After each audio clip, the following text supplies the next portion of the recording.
Hi dear students, welcome back to Xylem Learning. Abdullah Bakar. അപ്പോൾ എല്ലാ മക്കളും 8th CBSE complete ചെയ്തു 9th CBSE എത്തിയിരിക്കുകയാണ്. ഇവിടെ നിങ്ങൾ കുറച്ചധികം കൺഫ്യൂഷനിലായിരിക്കും, കുറച്ചധികം എന്താ പറയുക, എന്തൊക്കെയാണ് ചാപ്റ്റേഴ്സ്, എങ്ങനെയൊക്കെയാണ് പഠിക്കേണ്ടത്, ഇങ്ങനെ കുറച്ചധികം കൺഫ്യൂഷനും കാര്യങ്ങളൊക്കെ മക്കൾക്ക് ഉണ്ടാവും. അപ്പോൾ ഈ ഒരു ഇയറിൽ സോഷ്യൽ സയൻസിന്റെ കുറച്ച് കാര്യങ്ങളുമായിട്ടാണ് ഞാൻ വന്നിരിക്കുന്നത്. ഈ ഒരു ഇയറിൽ സോഷ്യൽ സയൻസിൽ നിങ്ങൾക്ക് ഏതൊക്കെ ചാപ്റ്റേഴ്സ് ഉണ്ട്, ഏതൊക്കെ സബ്ജക്റ്റുകളാണ് സോഷ്യൽ സയൻസിൽ തന്നെ, ഏതൊക്കെ പേപ്പേഴ്സ് നിങ്ങൾക്കുണ്ട്, അതും കൂടി നമുക്ക് നോക്കാനുണ്ട്. കാരണം കഴിഞ്ഞ വർഷങ്ങളൊക്കെ നിങ്ങൾ സോഷ്യൽ സയൻസ് 3 പേപ്പേഴ്സ് ആയിട്ടാണ് പഠിച്ചതെങ്കിൽ ഈ പ്രാവശ്യം സോഷ്യൽ സയൻസിൽ ഒരു മെമ്പർ കൂടി ഈ ഒരു ഫാമിലിയിലേക്ക് ജോയിൻ ചെയ്തിട്ടുണ്ട്. അതായത് 4 ടോപ്പിക്സ് ആണ്, 4 സബ് ടോപ്പിക്സ് ആണ് നിങ്ങൾക്ക് എന്ത് ചെയ്യാനുള്ളത്, 4 പേപ്പേഴ്സ് ആണ് നിങ്ങൾക്ക് എന്ത് ചെയ്യാനുള്ളത് സോഷ്യൽ സയൻസിൽ ഈ ഒരു വർഷം പഠിക്കാനുള്ളത്. അപ്പോൾ ഈ ഒരു വർഷം എന്തൊക്കെയാണ് പഠിച്ചെടുക്കാനുള്ളത് എന്ന് പറയുന്നതോടൊപ്പം തന്നെ 8th CBSE കംപ്ലീറ്റ് ചെയ്തതിൽ എത്ര ചാപ്റ്റേഴ്സ് നിങ്ങളെ കൂടെ 9th CBSE കൂടി വന്നിട്ടുണ്ട്, അല്ലെങ്കിൽ എന്താ പറയുക, ആ ഒരു ചാപ്റ്റേഴ്സിന്റെ എത്ര കണ്ടിന്യൂഷൻ ഇവിടെ ഉണ്ട് എന്ന് നമുക്ക് നോക്കാനുണ്ട്. അതുപോലെ തന്നെ അടുത്ത വർഷം നിങ്ങൾ 10th ക്ലാസ്സിലെ മക്കളാണ്, 10th CBSE പോകേണ്ട മക്കളാണ്. അപ്പൊ 10th CBSE നിങ്ങൾ പോകുമ്പോൾ ഏതൊക്കെ ചാപ്റ്റേഴ്സ് ആണ് ഇവിടുന്ന് അങ്ങോട്ടേക്ക് കൊണ്ടുപോകാനുള്ളത് എന്ന ഒരു കൺഫ്യൂഷൻ മക്കൾക്ക് ഉണ്ടാവും അല്ലെ. കാരണം ഇവിടെ 9th CBSE ചില ചാപ്റ്റേഴ്സിന്റെ തുടർച്ച അല്ലെങ്കിൽ അതിന്റെ ഒരു കണ്ടിന്യൂഷൻ എവിടെ വരുന്നുണ്ട്, 10th CBSE വരുന്നുണ്ട്. അപ്പൊ സ്വാഭാവികമായിട്ടും ചില ചാപ്റ്റേഴ്സ് നമുക്ക് കുറച്ചധികം കാര്യങ്ങൾ ഇവിടെ 9th CBSE പഠിക്കുന്നു, അതിനേക്കാളും കുറച്ചധികം കാര്യങ്ങൾ നമ്മൾ 10th CBSE പഠിക്കാനുണ്ട്. അപ്പൊ ഇങ്ങനെ കുറച്ച് കാര്യങ്ങൾ. അപ്പൊ നിങ്ങളോട് ഇവിടെ ഞാൻ പറയാൻ പോകുന്നത് പ്രധാനമായിട്ടും നമ്മുടെ സിലബസ് എന്താണ് എന്നുള്ളത് തന്നെയാണ്. 9th CBSE മക്കളെ ഏതൊക്കെ ചാപ്റ്റേഴ്സ് ആണ് പഠിക്കാനുള്ളത് അത് തന്നെയാണ് ഇന്നത്തെ ഈ ഒരു ക്ലാസ്സിൽ സാറ് നിങ്ങൾക്ക് മുമ്പിലേക്ക് അവതരിപ്പിക്കാൻ പോകുന്നത്. അപ്പൊ മക്കളെല്ലാവരും കൃത്യമായി നോക്കുക, ഏതൊക്കെ ചാപ്റ്റേഴ്സ് ആണ്, ഏതിനൊക്കെയാണ് നമ്മൾ കൂടുതൽ ഇമ്പോർട്ടൻസ് കൊടുക്കേണ്ടത് എന്നുള്ള കാര്യം കൂടി നമുക്ക് എന്ത് ചെയ്യാം നോക്കി. അപ്പൊ എല്ലാവരും ഒന്നും കൂടി വെൽക്കം ചെയ്യുന്നുണ്ട്. Welcome back to Xylem Learning. Okay, അപ്പൊ നമുക്ക് നോക്കാം സോഷ്യൽ സയൻസിൽ ഏതൊക്കെയാണ് നമ്മുടെ പ്രധാനമായിട്ടും ഏതൊക്കെ ചാപ്റ്റേഴ്സ് ആണ് എന്ന് നോക്കുന്നത്. നമ്മളെല്ലാവർക്കും അറിയുന്നത് പോലെ തന്നെ നമുക്ക് ഏതൊക്കെ സബ്ജക്റ്റുകളാണുള്ളത്. ഹിസ്റ്ററി ഉണ്ട്, ദെൻ സിവിക്സ് ഉണ്ട്, ദെൻ ജിയോഗ്രഫി ഉണ്ട്, അതുപോലെ തന്നെ ഇക്കണോമിക്സ് അല്ലെ. അപ്പൊ ഹിസ്റ്ററിയും ജിയോഗ്രഫിയും സിവിക്സും ഇക്കണോമിക്സും അടങ്ങുന്ന ഒരു ഫാമിലിയാണ് നമ്മുടെ സോഷ്യൽ സയൻസ് എന്ന് പറയുന്നത്. അപ്പൊ ഇവിടെ നമുക്ക് ഫസ്റ്റ് എന്തിൽ തന്നെ നോക്കാം, ഫസ്റ്റ് നമ്മുടെ ഹിസ്റ്ററിയുടെ ചാപ്റ്റേഴ്സ് തന്നെ നമുക്ക് നോക്കാം അല്ലെ. അപ്പൊ ഹിസ്റ്ററിയുടെ ചാപ്റ്റേഴ്സ് നമുക്ക് ഇവിടെ കാണാൻ പറ്റും. ഇന്ത്യ ആൻഡ് കണ്ടംപററി വേൾഡ് ഫസ്റ്റിലാണ് നമ്മുടെ ഹിസ്റ്ററി വരുന്നത്. അതിൽ നമ്മുടെ ഹിസ്റ്ററിയുടെ ചാപ്റ്റേഴ്സ് നോക്കുമ്പോൾ ഫസ്റ്റ് നമുക്ക് കാണാൻ പറ്റും the French revolution. French revolution എന്ന് പറയുന്ന ഈ ഒരു ചാപ്റ്ററിലൂടെ ഫ്രഞ്ചിലുണ്ടായിട്ടുള്ള റവല്യൂഷനും അതുപോലെ തന്നെ അതിന്റെ മേജർ ആയിട്ടുള്ള ലീഡേഴ്സ് ആരൊക്കെയാണ്, മേജർ ഇവന്റ്സ് ഏതൊക്കെയാണ്, അതുപോലെ തന്നെ ഏതൊക്കെ രീതിയിലാണ് അന്നത്തെ പബ്ലിക് ഇതിനോട് റെസിസ്റ്റ് ചെയ്തിരുന്നു, അതുപോലെ തന്നെ യൂറോപ്പിലെ ആ ഒരു ഇയറിൽ അല്ലെങ്കിൽ ആ ഒരു ഇറയിലെ ആ ഒരു ഘട്ടത്തിൽ ഈ യൂറോപ്പിൽ ഉണ്ടായിട്ടുള്ള സോഷ്യൽ സിറ്റുവേഷൻ എന്താണ്, സോഷ്യൽ സ്ട്രക്ചർ എന്താണ്, ഇങ്ങനെ കുറച്ചധികം കാര്യങ്ങൾ നമ്മൾ എന്തിനും പഠിക്കാനുണ്ട്. ഫ്രഞ്ച് റവല്യൂഷൻ എന്ന് പറയുന്ന ഈ ഒരു ഫസ്റ്റ് ചാപ്റ്ററിൽ നമ്മൾ പഠിച്ചെടുക്കാനുണ്ട്. അപ്പൊ എന്തായാലും ഒരു അടിപൊളി ചാപ്റ്റർ ആണ്. ഈ ഒരു ചാപ്റ്റർ പറയുമ്പോൾ നിങ്ങൾ നോട്ട് ചെയ്യേണ്ട പ്രധാനപ്പെട്ട ഒരു കാര്യം എന്ന് പറയുന്നത് ഈ ഫ്രഞ്ച് റവല്യൂഷൻ എന്ന് പറയുന്ന ഈ ഒരു ചാപ്റ്റർ നമുക്ക് എവിടെ ഉണ്ട് മക്കളെ, ഇതിന്റെ തുടർച്ച നമുക്ക് 10th CBSE ഫസ്റ്റ് ചാപ്റ്റർ, അതായത് 9th നിങ്ങളുടെ ഫ്രഞ്ച് റവല്യൂഷൻ എന്ന് പറയുന്ന ഒരു ചാപ്റ്റർ പഠിച്ചു പോകുമ്പോൾ ആ ഒരു ചാപ്റ്ററിന്റെ തുടർച്ച നമുക്ക് എവിടെ ഉണ്ട് മക്കളെ, 10th CBSE ഫസ്റ്റ് ചാപ്റ്റർ ആണ് the rise of nationalism in Europe എന്ന് പറയുന്ന ചാപ്റ്ററിൽ ഫസ്റ്റ് വരുന്ന ടോപ്പിക് എന്താണ്, നമ്മളിവിടെ 9th പഠിച്ചു പോയത് ഫ്രഞ്ച് റവല്യൂഷൻ എന്ന് പറയുന്ന ചാപ്റ്റർ ബേസ് ചെയ്തിട്ടാണ് ഫസ്റ്റ് ആ ഒരു ഫസ്റ്റ് ചാപ്റ്റർ സ്റ്റാർട്ട് ചെയ്യുന്നത്. അപ്പൊ എത്രത്തോളം ഇമ്പോർട്ടൻസ് ഉണ്ട് 10th CBSE ബേസ് ഉണ്ടാക്കാൻ 9th CBSE ചാപ്റ്റേഴ്സ് എന്ന് മനസ്സിലാക്കാൻ വേണ്ടി ഞാനൊന്ന് പറഞ്ഞതാണ്. ഓക്കെ, ബാക്കി നമുക്ക് ഡീറ്റെയിൽഡ് ആയിട്ടും പഠിച്ചെടുക്കാം. അപ്പൊ നല്ലൊരു വെയിറ്റേജ് വരുന്ന, നല്ലൊരു മാർക്ക് വരുന്ന ഒരു ചാപ്റ്റർ ആണ് ദ ഫ്രഞ്ച് റവല്യൂഷൻ എന്ന് പറയുന്നത്. നല്ല ഇൻട്രസ്റ്റിംഗ് ആണ്. അന്നത്തെ സോഷ്യൽ സിറ്റുവേഷൻ ആണ്, അന്നത്തെ കുറെ റൂളേഴ്സിനെ കുറിച്ചാണ്, അന്നത്തെ ആളുകൾ സഫർ ചെയ്തിട്ടുള്ള പ്രോബ്ലംസിനെ കുറിച്ചാണ്, അതിന് അഗെയിൻസ്റ്റ് ആയിട്ടുള്ള റെസിസ്റ്റൻസിനെ കുറിച്ചാണ്, അതുപോലെ തന്നെ കുറെ ഇയേഴ്സ് നമുക്ക് പഠിക്കാനുണ്ട്. ഇങ്ങനെ കുറച്ച് അധികം കാര്യങ്ങൾ പഠിക്കാനുള്ള ഒരു ചാപ്റ്റർ ആണ് ദ ഫ്രഞ്ച് റവല്യൂഷൻ എന്ന് പറയുന്നത്. നെക്സ്റ്റ് വരുന്ന ചാപ്റ്റർ ആണ് socialism in Europe and the Russian revolution എന്നുള്ളത്. അഗെയിൻ അനദർ റവല്യൂഷൻ, വീണ്ടും നമുക്ക് മറ്റൊരു വിപ്ലവമാണ് വരുന്നത് അല്ലെ. അപ്പൊ ഇവിടെ നമുക്ക് കാണാൻ പറ്റുന്നത് സോഷ്യലിസം എന്ന് പറയുന്ന ഒരു ഐഡിയോളജി എങ്ങനെയാണ് യൂറോപ്പിൽ സ്പ്രെഡ് ആയത്. ഇവിടെ നമ്മൾ ഫ്രഞ്ച് റവല്യൂഷൻ പഠിക്കുമ്പോൾ നാഷണലിസം എന്ന് പറയുന്ന ഒരു ഐഡിയോളജിയെ കുറിച്ച് നമ്മൾ പഠിക്കും. ദെൻ ഇവിടെ നമ്മൾ സോഷ്യലിസം എന്ന ഐഡിയോളജി എങ്ങനെയാണ് യൂറോപ്പിൽ സ്പ്രെഡ് ആയിട്ടുള്ളത്. ഓക്കെ, ദെൻ എന്താണ് റഷ്യൻ റവല്യൂഷനിലും നമ്മൾ ഈ ഫ്രഞ്ച് റവല്യൂഷൻ പറഞ്ഞ പോലെ തന്നെ അവിടുത്തെ സോഷ്യൽ സിറ്റുവേഷൻ എന്തായിരുന്നു, റൂളേഴ്സ് എങ്ങനെയാണ് അവിടുത്തെ പബ്ലിക്കിനോട് ബിഹേവ് ചെയ്തിട്ടുള്ളത്, അതുപോലെ തന്നെ അത് എങ്ങനെയാണ് ആളുകൾ റെസിസ്റ്റ് ചെയ്തത്, അതുപോലെ തന്നെ വേൾഡ് വാർ സിറ്റുവേഷനും കൂടെ നമ്മൾ എന്ത് ചെയ്യും അവിടെ ജസ്റ്റ് നോട്ട് ചെയ്ത് പോകും. അപ്പോൾ ഈ പറയുന്ന socialism in Europe and Russian revolution എന്ന് പറയുന്ന ചാപ്റ്ററിൽ എന്ത് നമ്മളൊന്ന് കണക്ട് ചെയ്ത് തരും, വേൾഡ് വാർ എന്ന് പറയുന്ന ലോക യുദ്ധങ്ങളെ കുറിച്ച് നമ്മൾ എന്ത് ചെയ്യും ജസ്റ്റ് ഒന്ന് കണക്ട് ചെയ്ത് പോകും. അടുത്ത വരുന്ന ചാപ്റ്റർ ആണ് Nazism and the rise of Hitler എന്നുള്ളത്. ഓക്കെ, ഹിറ്റ്ലറെ കുറിച്ച് നിങ്ങൾ ഒരുപാട് കഥകളിലും കാര്യങ്ങളൊക്കെ നിങ്ങൾ കേട്ടിട്ടുണ്ട്. അപ്പൊ ഹിറ്റ്ലറിന്റെ ഒരു ക്ലിയർ ആയിട്ടുള്ള ഹിറ്റ്ലർ എന്താണ് എന്ന് കൃത്യമായിട്ടും നിങ്ങൾക്ക് മനസ്സിലാക്കി തരുന്ന ഒരു കിടിലൻ ചാപ്റ്റർ ആണ് Nazism and the rise of Hitler എന്ന് പറയുന്നത്.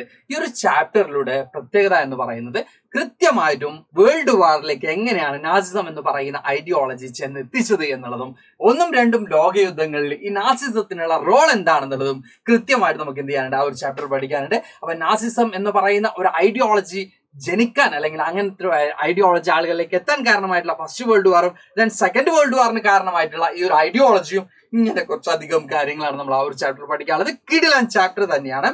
അടുത്ത വരുന്ന ചാപ്റ്റേഴ്സിന്റെ പ്രത്യേകത നമുക്ക് നോക്കാം. Forest society and colonialism, Inter disciplinary project as part of multiple assessment. ഈ ആദ്യത്തെ 3 ചാപ്റ്റേഴ്സിന്റെയും ഇമ്പോർട്ടൻസ് എന്ന് പറയുന്നത് ഇത് 3ഉം നമുക്ക് എക്സാമിനേഷൻ ഉണ്ടാവുന്ന ചാപ്റ്റേഴ്സ് ആണ്, ബോർഡ് എക്സാമിനേഷൻ ഉണ്ടാവുന്ന ചാപ്റ്റേഴ്സ് ആണ്. ഓക്കെ, മറ്റ് ചാപ്റ്റേഴ്സിന്റെ പ്രത്യേകത എന്ന് പറയുന്നത് ഇന്റർ ഡിസിപ്ലിനറി പ്രോജക്ട് മൾട്ടിപ്പിൾ അസസ്മെന്റിന് വേണ്ടിയുള്ള ചാപ്റ്റേഴ്സ് ആണ്. ഇപ്പൊ ഈ പറഞ്ഞിട്ടുള്ള ഫോറസ്റ്റ് സൊസൈറ്റി ആൻഡ് കൊളോണിയലിസം ആണെങ്കിലും പാസ്റ്റോറലിസ്റ്റ് ഇൻ ദ മോഡേൺ വേൾഡ് ആണെങ്കിലും ഈ 2 ചാപ്റ്റേഴ്സും എന്തിനു വേണ്ടിയുള്ളതാണ്, ഇന്റർ ഡിസിപ്ലിനറി അസസ്മെന്റിന് വേണ്ടിയുള്ളതാണ്, അല്ലെങ്കിൽ പീരിയോഡിക് അസസ്മെന്റിന് വേണ്ടിയുള്ള ചാപ്റ്റേഴ്സ് ആണ് മറ്റ് 2 ചാപ്റ്റേഴ്സ്.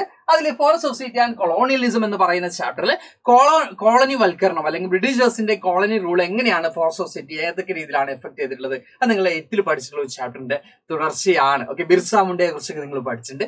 അതിന്റെ ഒരു കണ്ടിന്യൂഷൻ ആയിട്ട് നമുക്ക് എടുക്കാം. ആ ഒരു ലെവൽ ഓഫ് ചാപ്റ്റർ ആണ് നമുക്ക് അവിടെ കാണാൻ പറ്റുന്നത്. മറ്റൊന്നാണ് pastoralist in the modern world. Pastoralist means ഇടയന്മാർ എങ്ങനെയൊക്കെയാണ്, ഇടയന്മാരെ ഏതൊക്കെ രീതിയിലാണ് ജീവിച്ചിരുന്നത്, ഓരോ മേഖലയിലും എങ്ങനെയായിരുന്നു പാസ്റ്റോറലിസ്റ്റുകൾ അല്ലെങ്കിൽ നമ്മൾ ഈ പറയുന്ന ആനിമൽ റിയേഴ്സ് എങ്ങനെയാണ് ജീവിച്ചിരുന്നത്, ഇങ്ങനെയുള്ള കുറച്ച് കാര്യങ്ങളാണ് ആ ഒരു ചാപ്റ്ററിൽ എടുക്കാനുള്ളത്. അപ്പൊ ടോട്ടൽ 5 ചാപ്റ്റേഴ്സ് ആണ് നിങ്ങൾക്ക് ഹിസ്റ്ററിയിൽ പഠിക്കാനുള്ളത്. അതിന് മോസ്റ്റ് ഇമ്പോർട്ടന്റ് ആയിട്ട് 3 ചാപ്റ്റേഴ്സ് എന്ന് പറയുന്നത് നമ്മുടെ എക്സാമിനേഷൻ ഉണ്ടാവുന്ന ചാപ്റ്റേഴ്സ് ആണ്. ഇത്രയുമാണ് നമ്മുടെ ഹിസ്റ്ററിയുടെ കാര്യത്തിൽ നമുക്ക് നോക്കാനുള്ളത്. ഇനി അടുത്ത് വരുന്ന ഒരു പേപ്പർ ആണ് നമുക്ക് geography contemporary India 1. Okay, chapters നമ്മൾ നോക്കുന്ന സമയത്ത് ഇന്ത്യ സൈസ് ആൻഡ് ലൊക്കേഷൻ ആണ്. First chapter India size and location എന്നുള്ളതാണ്. ഇന്ത്യയുടെ സ്ട്രക്ചറും ഇന്ത്യയുടെ നമ്മൾ ഈ പറഞ്ഞ പോലെ തന്നെ ഫിസിയോഗ്രഫിക്കൽ ആയിട്ടുള്ള കാര്യങ്ങളൊക്കെയാണ് ഈ ഒരു ചാപ്റ്ററിൽ നമുക്ക് പഠിക്കാനുള്ളത്. Physical features of India, again ഇന്ത്യയുടെ ഫിസിയോഗ്രഫിക്കൽ ആയിട്ടുള്ള കാര്യങ്ങളാണ് ഫിസിക്കൽ ഫീച്ചേഴ്സ് ഓഫ് ഇന്ത്യ എന്ന് പറഞ്ഞ ചാപ്റ്റർ പഠിക്കാനുള്ളത്. ദെൻ ഡ്രെയിനേജ്, ദെൻ ക്ലൈമറ്റ്, അതുപോലെ തന്നെ ഈ 4 chapters. Then natural vegetation and wildlife എന്ന് പറയുന്ന 5ാമത്തെ ചാപ്റ്ററിന്റെ പ്രത്യേകത only map pointing to be evaluated in the annual examination. ഈ പറയുന്ന natural vegetation and wildlife എന്ന് പറയുന്ന 5ാമത്തെ ചാപ്റ്റർ നമ്മൾക്ക് മാപ്പ് പോയിന്റിംഗ് മാത്രമാണ് ആനുവൽ എക്സാമിനേഷന് വരുന്നത്. മറ്റു ഭാഗങ്ങൾ നമ്മൾ ഈ പറഞ്ഞ പോലെ തന്നെ ഇന്റേണൽ ആയിട്ടുള്ള കാര്യങ്ങൾക്ക് വേണ്ടിയാണ്, എന്താ പറയുക, ഇന്റർ ഡിസിപ്ലിനറി അസസ്മെന്റ്, നമ്മൾ ഈ എന്താ പറയുക പ്രോജക്ട് വർക്കിനൊക്കെ ഉള്ള കാര്യങ്ങളാണ് ബാക്കി വരുന്നത്. അപ്പൊ ഇവിടെ നമുക്ക് 2 മാർക്കിന്റെ 3 മാർക്കിനൊക്കെയാണ് മാക്സിമം എന്ത് ചെയ്യുക മാപ്പ് ക്വസ്റ്റ്യൻസ് വരാറുള്ളത്. ഓക്കെ, അടുത്തതാണ് പോപ്പുലേഷൻ എന്ന് പറയുന്ന ചാപ്റ്റർ. പോപ്പുലേഷൻ എന്ന് പറയുമ്പോൾ സൈസ് ഓഫ് പോപ്പുലേഷനും അതുപോലെ തന്നെ മൈഗ്രേഷനെ കുറിച്ചും അതുപോലെ തന്നെ ബർത്ത് റേറ്റ്, ഡെത്ത് റേറ്റ്, ഇങ്ങനെ കുറച്ചധികം കാര്യങ്ങളൊക്കെയാണ്. അതുപോലെ തന്നെ പോപ്പുലേഷൻ സ്റ്റഡി ചെയ്യേണ്ടതിന്റെ ഇമ്പോർട്ടൻസ് എന്തൊക്കെയാണ്, ഇങ്ങനെയുള്ള കുറച്ച് കാര്യങ്ങളൊക്കെയാണ് ഈ പറഞ്ഞ പോപ്പുലേഷൻ എന്ന് പറയുന്ന ചാപ്റ്റർ ഉള്ളത്. അപ്പൊ ടോട്ടൽ 6 ചാപ്റ്റേഴ്സ് ഉണ്ട്, ബട്ട് 5 ചാപ്റ്റേഴ്സ് ഇമ്പോർട്ടന്റ് ആണ്. ദെൻ ഈ ഒരു ചാപ്റ്ററും ഉണ്ട്, 5ാമത്തെ ചാപ്റ്ററും ഉണ്ട്, ഇല്ല എന്ന് നമുക്ക് പറയാൻ പറ്റില്ല, ബിക്കോസ് അത് എന്താ പറയാ മാപ്പ് പോയിന്റിങ്ങിന് വേണ്ടിയുള്ള ചാപ്റ്റർ ആണ് 5th ചാപ്റ്റർ എന്ന് പറയുന്നത്. നെക്സ്റ്റ് വരുന്ന പേപ്പർ ആണ് പൊളിറ്റിക്കൽ സയൻസ്, ഡെമോക്രാറ്റിക് പൊളിറ്റിക്സ് 1 ആണ് നമുക്ക് നോക്കാനുള്ളത്. First one, what is democracy, why democracy എന്നുള്ളതാണ്. എന്താണ് ഡെമോക്രസി, എന്തിനാണ് ഡെമോക്രസി എന്നുള്ളതാണ്. Okay, what is democracy, why democracy, what are the importance of democracy, ഡെമോക്രസിയുടെ പ്രാധാന്യം എന്തൊക്കെയാണ്, അതുപോലെ തന്നെ എന്തിനു വേണ്ടിയൊക്കെയാണ് ഡെമോക്രസി. ഇപ്പൊ നമുക്ക് എല്ലാവർക്കും അറിയാം, വിതൗട്ട് ഡെമോക്രസി എന്ന് പറയുമ്പോൾ ഒരു ഗവൺമെന്റ് നമുക്ക് ഒരിക്കലും എന്ത് ചെയ്യാൻ പറ്റില്ല, ചിന്തിക്കാൻ പറ്റില്ല അല്ലെ. അപ്പൊ ഡെമോക്രസിയുടെ ഇമ്പോർട്ടൻസ് ഒക്കെയാണ് ആ ഒരു ചാപ്റ്റർ നമ്മൾ ഡിസ്കസ് ചെയ്യുന്നത്. നെക്സ്റ്റ് വരുന്നതാണ് കോൺസ്റ്റിറ്റ്യൂഷണൽ ഡിസൈൻ എന്ന് പറയുന്ന ചാപ്റ്റർ. ഈ ഒരു കോൺസ്റ്റിറ്റ്യൂഷണൽ ഡിസൈൻ എന്ന് പറയുന്ന ഈ ഒരു ചാപ്റ്ററിൽ നമുക്ക് പ്രധാനമായിട്ടും കാണാൻ പറ്റുന്നത് എന്താ പറയുക, ആ കോൺസ്റ്റിറ്റ്യൂഷൻ ഉണ്ട്, അതുപോലെ തന്നെ മേജർ ആയിട്ടുള്ള എന്താ പറയുക അതിലെ മേജർ ആയിട്ടുള്ള തിങ്സ് എന്തൊക്കെയാണ് എന്നുള്ള കാര്യങ്ങൾ പറയുന്നുണ്ട്. അതുപോലെ നമ്മുടെ കോൺസ്റ്റിറ്റ്യൂഷൻ മാത്രമല്ല, വേൾഡിന്റെ ഡിഫറെന്റ് പാർട്സിലുള്ള കോൺസ്റ്റിറ്റ്യൂഷനെ കുറിച്ചും എന്ത് ചെയ്യുന്നുണ്ട് ഈ ഒരു ചാപ്റ്റർ ഡിസ്കസ് ചെയ്യുന്നുണ്ട്. കോൺസ്റ്റിറ്റ്യൂഷന്റെ ഇമ്പോർട്ടൻസ് എന്തൊക്കെയാണ്, ഒരു കൺട്രിയുടെ അല്ലെങ്കിൽ ഒരു സ്റ്റേറ്റിന്റെ എക്സിസ്റ്റൻസിന് കോൺസ്റ്റിറ്റ്യൂഷന്റെ ഇമ്പോർട്ടൻസ് എന്തൊക്കെയാണെന്നുള്ള കാര്യങ്ങളും ഈ ഒരു ചാപ്റ്ററിൽ ഡിസ്കസ് ചെയ്യുന്നുണ്ട്.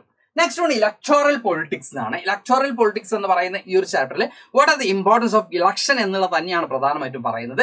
അപ്പോൾ അതിന് ഇലക്ഷന്റെ മെറിറ്റ്സ് എന്തൊക്കെയാണ്, അത് നേരിടുന്ന ചലഞ്ചസ് എന്തൊക്കെയാണ്, ഇലക്ഷന്റെ പ്രധാനമായിട്ട് വരുന്ന പ്രോസസ് എന്തൊക്കെയാണ്, ഇങ്ങനെയുള്ള കുറച്ചധികം കാര്യങ്ങളാണ് ആ ഒരു ചാപ്റ്ററിൽ എടുക്കുക. അത് കിടിലൻ ചാപ്റ്റർ തന്നെയാണ്.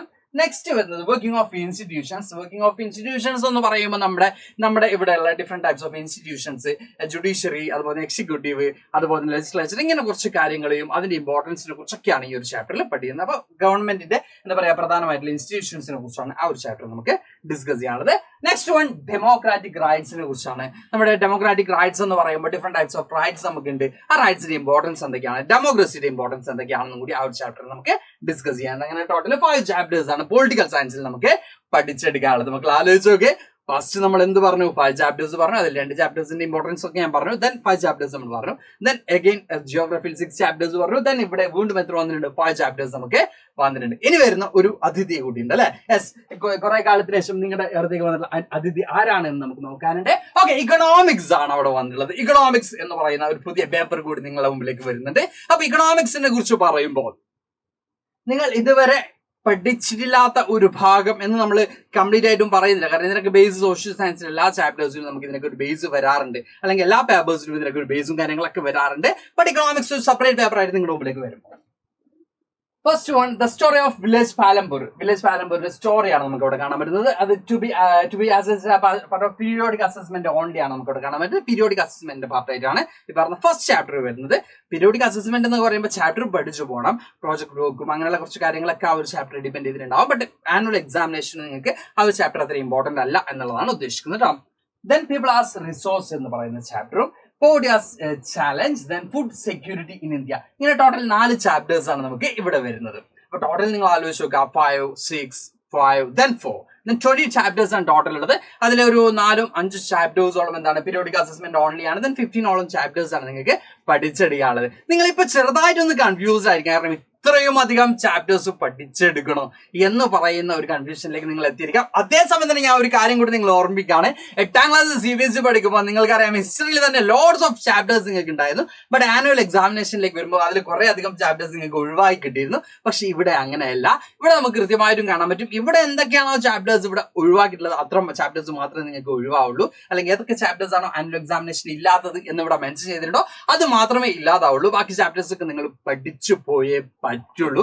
അപ്പൊ ഇത്രയും ചാപ്റ്റേഴ്സ് ഞങ്ങൾ എങ്ങനെ പഠിച്ചെടുക്കും എന്ന ഒരു കൺഫ്യൂഷൻ മക്കൾക്ക് എല്ലാവർക്കും ഉണ്ടാവും. അല്ലെങ്കിൽ എങ്ങനെയാണ് ഞങ്ങൾ ഇതെല്ലാം ഈസിയായി പഠിച്ചെടുക്കുക എന്നൊരു സംശയം ഉണ്ടെങ്കിൽ അതിന് നമ്മൾ നിങ്ങളുടെ കൂടെയുണ്ട്. അത് നിങ്ങൾക്ക് എല്ലാവർക്കും പറയുന്നതാണ്. 8ാം ക്ലാസ്സിൽ മക്കൾ പല ആളുകളും നമ്മുടെ യൂട്യൂബിൽ കാണുന്ന പല ആളുകളും നമ്മുടെ കൂടെ ആപ്പിൽ കൂടി ഉണ്ടായിരുന്നു അല്ലെ.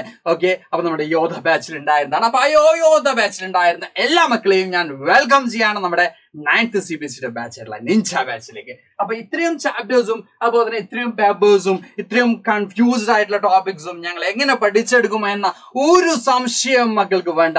നമ്മളുണ്ട് നിങ്ങളുടെ കൂടെ, അത് തന്നെയാണ്. അപ്പൊ നമ്മൾ ഒന്നിച്ചു പഠിക്കാണ് മക്കളെ, ഒന്നിച്ചു പഠിക്കാണ്, ഒന്നിച്ചു പഠിപ്പിക്കാണ്, ഒന്നിച്ച് കളിച്ചും ചിരിച്ചും രസിച്ചും നമുക്ക് പഠിച്ചെടുക്കണം. അതിനുവേണ്ടി നമ്മൾ എന്ത് അവതരിപ്പിക്കുന്നുണ്ട് നിങ്ങളുടെ മുമ്പിലേക്ക് അവതരിപ്പിക്കാൻ നമ്മുടെ 9th CBSE നമ്മുടെ യോധ ബാച്ചിലെ മക്കൾ എല്ലാവരെയും നമ്മൾ എങ്ങോട്ടേക്ക് വെൽക്കം ചെയ്യാണ്, നിഞ്ച ബാച്ചിലേക്ക് വെൽക്കം ചെയ്യാണ്. അതുപോലെ തന്നെ യോധ ബാച്ചിൽ ജോയിൻ ചെയ്യാൻ പറ്റാതിരുന്ന കുറെ അധികം മക്കളുണ്ടാവും അല്ലെ. അവരെ കൂടി നിഞ്ച ബാച്ചിലേക്ക് വെൽക്കം ചെയ്യാണ്. ഇത് നമ്മുടെ ആപ്പിലുള്ള ബാച്ചാണ് നിഞ്ച ബാച്ച് എന്ന് പറയുന്നത്. ഈ ഒരു ബാച്ചിന്റെ ഫെസിലിറ്റീസ് എന്തൊക്കെയാണ്, അല്ലെങ്കിൽ ഫീച്ചേഴ്സ് എന്തൊക്കെയാണ്, പ്രത്യേകതകൾ എന്തൊക്കെയാണ് എന്ന് മക്കൾക്ക് സംശയം ഉണ്ടെങ്കിൽ നമുക്ക് നോക്കാം. What are the features of Ninja batch? First one is experience faculties ആണ്. നിങ്ങൾക്ക് എല്ലാവർക്കും അറിയുന്നതാണ് സൈലത്തിന്റെ ഫാക്കൽറ്റീസ് എന്ന് പറയുമ്പോൾ എത്രത്തോളം കൃത്യമായിട്ടാണ് നമുക്ക് എക്സാമിന് വരാൻ പോകുന്ന ഓരോ പോയിന്റ്സും അതുപോലെ തന്നെ ഓരോ ടോപ്പിക്സും എത്രത്തോളം കൃത്യമായിട്ടാണ് ക്ലിയർ ചെയ്ത് കൊടുക്കുന്നതെന്ന് എല്ലാ മക്കൾക്കും അറിയുന്നതാണ്.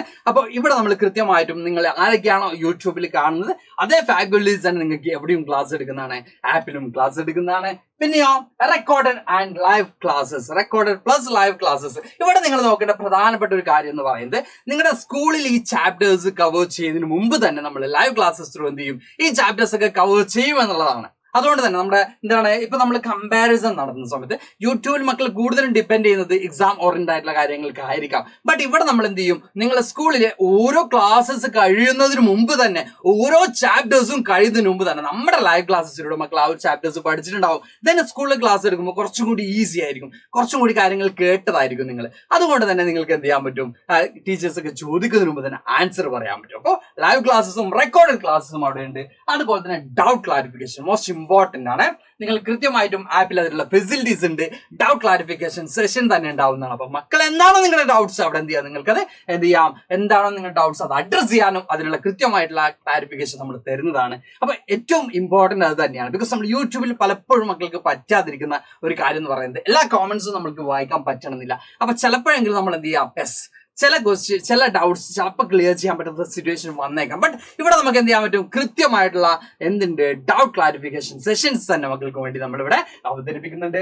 Then unit test and live answer discussion ആണ് അനദർ വൺ. നമ്മൾ എപ്പോഴും എക്സാമിനേഷൻ ടെൻസ്ഡ് ആവുന്നത് എപ്പോഴാണ്, നമ്മളൊരു എക്സാം ആദ്യമായി എഴുതുമ്പോഴാണ്. അതുകൊണ്ട് തന്നെ നമ്മൾ ഓരോ ചാപ്റ്റേഴ്സിനും യൂണിറ്റ് ടെസ്റ്റ് കൃത്യമായിട്ട് നടത്തുന്നുണ്ട്. അതുപോലെ തന്നെ അതിന്റെ എന്താണ് ആൻസേഴ്സ് അതിന്റെ കൂടി ഡിസ്കഷൻ നടത്തുന്നതിലൂടെ നിങ്ങൾ എഴുതിയിട്ടുള്ള ആൻസേഴ്സിൽ എന്തെങ്കിലുമൊക്കെ ഒന്ന് റോങ് ആയിട്ടുണ്ടെങ്കിൽ സ്കൂളിൽ എക്സാം എഴുതുന്ന സമയത്ത് അത് ക്ലിയർ ചെയ്യാൻ നിങ്ങൾക്ക് അവസരം കിട്ടുന്നതാണ്. ആ റോങ് ആയിട്ടുള്ള ആൻസർ ഒന്ന് നിങ്ങൾക്ക് എന്ത് ചെയ്യാം, മാറ്റി ചെയ്താനുള്ള അവസരം അവിടെ കിട്ടുന്നതാണ്. അപ്പൊ കൃത്യമായിട്ടുള്ള ആൻസർ ഡിസ്കഷൻ കൂടി അവിടെ ഉണ്ട്. പിന്നെയോ slides and notes after every classes, എല്ലാ ക്ലാസ്സസ് കഴിയുമ്പോഴും കൃത്യമായിട്ടും സ്ലൈഡ്സും നോട്ട്സും നിങ്ങൾക്ക് അവൈലബിൾ ആയിരിക്കും. പിന്നെയും ഫീച്ചേഴ്സ് മോഡൽ ക്വസ്റ്റ്യൻ പേപ്പേഴ്സ്. നിങ്ങൾ എക്സാമിനേഷൻ മുമ്പ് തന്നെ നിങ്ങൾ എക്സാമിനുള്ള ക്വസ്റ്റ്യൻസ് ഒക്കെ നിങ്ങൾ പഠിച്ചിരിക്കും. മോഡൽ ക്വസ്റ്റ്യൻ പേപ്പറും ഞങ്ങൾ നിങ്ങളുടെ മുമ്പിലേക്ക് അവതരിപ്പിക്കുന്നുണ്ട്. പിന്നെയോ ജനറൽ ആൻഡ് ഇൻഫോർമേറ്റീവ് വീഡിയോസ്, ഓരോ സിമ്പിൾ ആയിട്ടുള്ള ടോപ്പിക് ആക്കി മാറ്റാൻ വേണ്ടി, ഏറ്റവും ഡിഫിക്കൽട്ട് ആയിട്ടുള്ള ഓരോ ടോപ്പിക്സിനെയും സിമ്പിൾ ആക്കാൻ മാറ്റാൻ വേണ്ടിയും അതുപോലെ തന്നെ നിങ്ങൾക്ക് ഇൻ ഫ്യൂച്ചർ ഒക്കെ യൂസ് ചെയ്യാൻ പറ്റുന്ന രീതിയിലുള്ള കൃത്യമായിട്ടുള്ള ജനറലും ഇൻഫോർമേറ്റീവ് ആയിട്ടുള്ള വീഡിയോസ് നമ്മൾ എന്ത് ചെയ്യുന്നുണ്ട്, നമ്മുടെ ആപ്പിലൂടെ മക്കൾക്ക് പ്രൊവൈഡ് ചെയ്യുന്നുണ്ട്. ഇത് കൂടാതെ ഒരു കാര്യം കൂടി ഞാൻ അഡീഷണൽ ആയിട്ട് കൂടിച്ചേർക്കാൻ ആഗ്രഹിക്കുന്നുണ്ട്. നമ്മൾ ഓരോ ലൈവ് കഴിയുമ്പോഴും ഒരു ചാപ്റ്റർ നമ്മൾ 4, 5 പാർട്ടുകളായിട്ടാണ് കംപ്ലീറ്റ് ചെയ്യുന്നതെങ്കിൽ അതിൽ ഓരോ പാർട്ട് ലൈവ് കഴിയുമ്പോഴും 10 MCQs നിങ്ങൾക്ക് എന്ത് ചെയ്യും, പ്രൊവൈഡ് ചെയ്യും. അതായത് ആ ലൈവ് കഴിയുന്നതിന് മുമ്പ് തന്നെ, ലൈവ് കഴിയുമ്പോൾ തന്നെ നിങ്ങൾക്ക് എന്ത് ചെയ്യും, അത് കൃത്യമായിട്ടും ആൻസർ ചെയ്യാൻ പറ്റുന്ന രീതിയിലേക്ക് 10 MCQs പ്രൊവൈഡ് ചെയ്യും. ദാറ്റ് മീൻസ് ഒരു ചാപ്റ്റർ കഴിയുമ്പോൾ മക്കൾ 50 MCQs മിനിമം പഠിച്ചിരിക്കും. 50 MCQs ആയിരിക്കും മക്കൾ ഒരു ചാപ്റ്റർ കംപ്ലീറ്റ് ചെയ്യുമ്പോൾ പഠിച്ചിരിക്കുക. അതായത് നമ്മൾ ഈ പറഞ്ഞിട്ടുള്ള നമ്മളിവിടെ 20ഓളം ചാപ്റ്റേഴ്സ് ഇൻട്രൊഡ്യൂസ് ചെയ്തപ്പോൾ അതിൽ ഒരു ചാപ്റ്റർ കംപ്ലീറ്റ് ചെയ്യുമ്പോൾ 50 MCQs മക്കൾ കൃത്യമായിട്ടും ആൻസർ ചെയ്യാൻ ഏബിൾ ആയിരിക്കും. അപ്പൊ സ്വാഭാവികമായിട്ടും നമ്മുടെ എല്ലാ ചാപ്റ്റേഴ്സിനും കൂടി നിങ്ങൾ വളരെയധികം MCQs, അതായത് നിങ്ങളുടെ എക്സാമിന് വരാൻ പോകുന്ന എല്ലാ MCQs തന്നെ നമുക്ക് എന്ത് ചെയ്യും, പഠിച്ചിരിക്കും. അതുകൂടി നമ്മൾ അഡീഷണൽ ആയിട്ട് നിങ്ങൾക്ക് പ്രൊവൈഡ് ചെയ്യുന്നുണ്ട്. ഓക്കെ, അപ്പൊ ഇത്രയും ഫീച്ചേഴ്സ് വരുന്ന ഈ ഒരു ബാച്ചിലേക്ക് ജോയിൻ ചെയ്യാനുള്ള നമ്പർ ഇവിടെ കൊടുത്തിട്ടുണ്ട്. 9995400800 എന്നുള്ള നമ്പറിൽ നിങ്ങൾക്ക് എന്ത് ചെയ്യാം, കോൾ ചെയ്തുകൊണ്ട് എത്രയും പെട്ടെന്ന് തന്നെ നിങ്ങളുടെ അഡ്മിഷൻ എന്ത് ചെയ്യുക, ഉറപ്പുവരുത്തുക. നമുക്ക് കൃത്യമായിട്ടും കാണാൻ പറ്റും 2999 രൂപയാണ് ഈ ഒരു ബാച്ചിന് ഒരു വർഷത്തെ കണ്ട പെർ ഇയർ നിങ്ങൾക്ക് എന്ത് വരുന്നത്, ഫീ വരുന്നത്. അപ്പൊ എത്രയും പെട്ടെന്ന് തന്നെ ആരെങ്കിലൊക്കെ അഡ്മിഷൻ എടുക്കാൻ ബാക്കി ഉണ്ടെങ്കിൽ എത്രയും പെട്ടെന്ന് തന്നെ എന്ത് ചെയ്യുക, അഡ്മിഷൻ ഉറപ്പുവരുത്തുക. അപ്പൊ ഇത്രയും കാര്യങ്ങളാണ് 9th CBSE സോഷ്യൽ സയൻസിന്റെ ഏകദേശം ഒരു ഐഡിയ മക്കൾക്ക് കിട്ടിയിട്ടുണ്ടാവുമെന്ന് ഞാൻ വിശ്വസിക്കുന്നുണ്ട്. അപ്പൊ ഇത്രയും കാര്യങ്ങളാണ് ഇന്നത്തെ ക്ലാസ്സിൽ എനിക്ക് പറയാനുണ്ടായിരുന്നത്. അപ്പൊ സെറ്റാക്കാം മക്കളെ, നമുക്ക് സെറ്റാക്കി ജോറാക്കി എന്ത് ചെയ്യാം, പഠിച്ചെടുക്കാം. 9th CBSE നമ്മൾ എങ്ങനെയാണോ 8th CBSE പഠിച്ചെടുത്തത് അതിനേക്കാൾ കുറച്ചും കൂടി ഏരിയാസ് വരുന്നുണ്ട്. അതുകൊണ്ട് തന്നെ ഈസി ആയിട്ട് നമുക്ക് എന്ത് ചെയ്യാം, പഠിച്ചെടുക്കാം. അപ്പൊ നമുക്ക് ലൈവിലൊക്കെ കാണാൻ മക്കൾ. അപ്പൊ എല്ലാവരും എന്ത് ചെയ്യാം, പെട്ടെന്ന് തന്നെ ആപ്പിൽ ജോയിൻ ചെയ്യാം. നമ്പറൊക്കെ മറക്കാതെ എന്ത് ചെയ്യാം, നോട്ട് ചെയ്ത് വെക്കാം. Thank you, by.